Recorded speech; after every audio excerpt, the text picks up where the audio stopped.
Ang programang ito ay hatid sa inyo ng Air 21. Sagot ko, padala mo!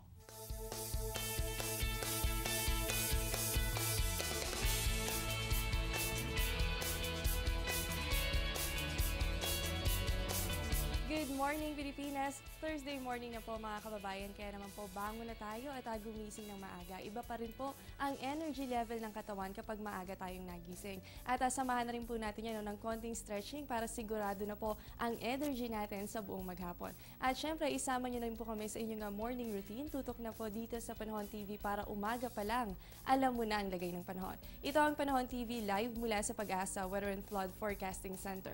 Kung kayo po ay online, sabay rin kaming napapanood via live streaming sa www.ptv.ph. At ngayong umaga ako po ang inyong makakasama, ang inyong weather body, Jessie Basco.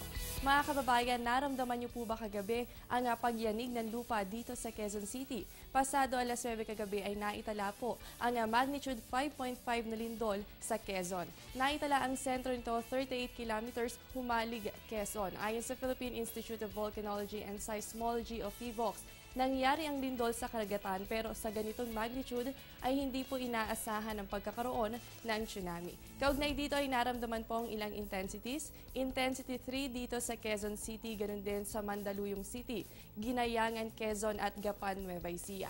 Umabot din sa intensity 3 ang naramdaman sa Malolos at Obando, Bulacan. Ganon din sa Cainta at Montalban, Rizal. Kasama rin po sa nakaramdam nito ay Antipolo City, Marikina City, San Mateo, Rizal at Daet, Camarines Norte.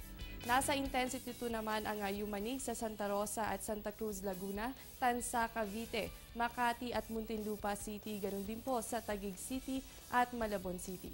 Habang nasa intensity 1 naman ang naitala sa Baguio City at Baler, Aurora.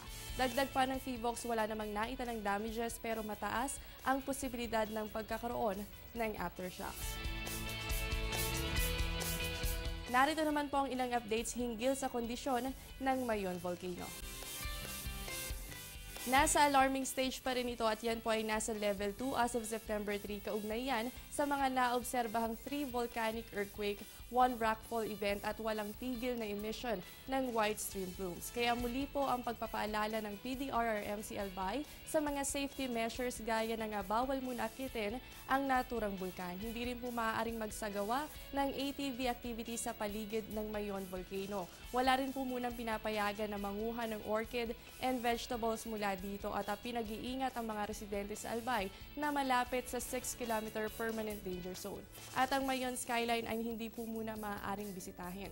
Samantala, ang Taal Volcano ay nasa probinsya ng Batangas ay nasa alert level 1 pa rin dahil sa mga naitalang 1 volcanic earthquakes. Ganoon din po ang increase in water temperature and level at ang bahagyang pag-angat din po ng acidity level nito.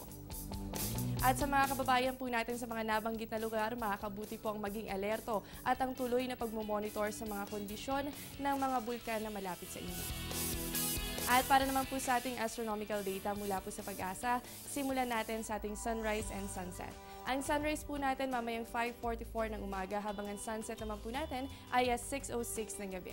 Para po sa ating moonrise, ang moonrise natin 1:42 ng hapon habang ang moonset naman po natin ay 12:30 ng umaga. At iyan po ay merong 67% illumination. At mga kababayan, natapos na nga ang first quarter phase ng buwan at mamayang hapon, yan po ay nasa waxing gibbous phase na. Nakikita ito sa pinakamataas nitong posisyon, silangang bahagi ng kalangitan paglubog ng araw.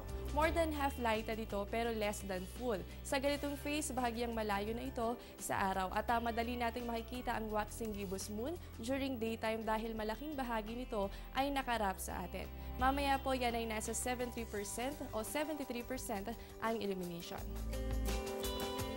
At alamin din po natin ang tidal prediction along Manila Bay. Hatid po sa atin ito ng NAMRIA. Ang high tide po natin 4:21 ng umaga at ayan po ay may 1.11 meters na level ng tubig habang ang low tide naman po natin 1:43 ng hapon at yan po ay merong 0.17 meters na level ng tubig.